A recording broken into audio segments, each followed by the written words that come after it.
তোমাকে 2-3টা প্রশ্ন করব, সত্য হলে সত্য বলবা, মিথ্যা হলে মিথ্যা বলবা, কোনো অন্যায়ের আশ্রয় নিতে পারবা না। তুমি জীবনে একটাও প্রেম করতে পারো না, কথা ঠিক না ঠিক? রাগ করলা? না। তোমার বিয়ের বয়স হচ্ছে কিন্তু বিয়ে হচ্ছে না, কথা ঠিক না ঠিক? ঠিক ঠিক। রাগ করলা? না।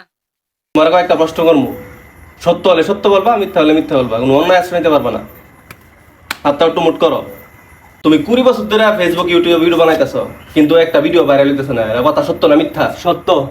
রাগ করলা? না। তোমার অসুখ বিসুখ বা জ্বর ঠান্ডা হইলে তুমি নিজে নিজে ডাক্তারি করো বা অ্যান্টিবায়োটিক খাইতেছ, কথাটা সত্য না মিথ্যা? সত্য। রাগ করলা? না। তুমি ফেসবুক মনিটাইজেশন পাওয়ার জন্য টঙ্গী পর্যন্ত গেছো, কথা সত্য না মিথ্যা? সত্য। রাগ করলা? না। তোমার সব সমস্যার সমাধান করে দিমু, আমার একটিও দিন লাগতো না, ওটা রাত্রে নাস্তা করলে 200 টাকা দিবা। রাগ করলা? না। না, রাত্রে নাস্তা করলে টাকাও দিন লাগতো না, ওটা সকালে নাস্তা করলে কি 5,000 টাকা দিবা। তুরু মিয়া, সকালে নাস্তা করলে 50 টাকা লাগে কি আর 5,000? যাই জানতে।